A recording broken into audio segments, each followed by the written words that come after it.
C'est le scandale politique qui bouscule la campagne électorale européenne. Le scandale que les Autrichiens n'ont pas vu venir, a fortiori les Européens. L'extrême droite autrichienne, elle, a assisté sidérée à la disgrâce de son chef depuis 14 ans, Heinz-Christian Strache. Samedi, il a dû démissionner de tous ses mandats.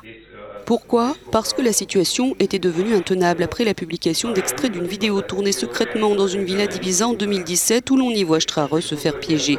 Il promet des contrats publics à une pseudo-nièce d'un oligarque russe en échange de soutien financier à son parti, le FPÖ. Heinz-Christian Strache était en outre vice-chancelier. Ce poste reste vacant pour l'heure, mais Strache va être remplacé à la tête du parti par cet homme, Norbert Hofer, actuel ministre FPÖ des Transports et candidat malheureux de la présidentielle de 2016. Dans un message vidéo publié sur les réseaux sociaux, il explique que le scandale Ibiza est impardonnable, mais rappelle aux Autrichiens pourquoi l'extrême droite doit rester au pouvoir.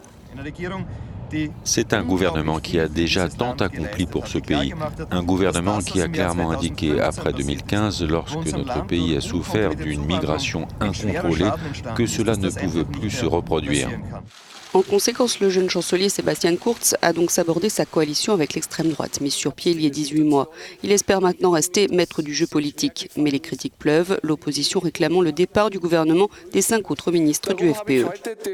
J'ai proposé aujourd'hui au président de la Fédération que des élections anticipées soient tenues le plus tôt possible. Et elles auront lieu après l'été. Ce scandale est un coup dur pour l'extrême droite qui ambitionne de devenir la troisième force du Parlement européen. Il soulève aussi des inquiétudes quant au lien entre la Russie et les partis populistes en Europe.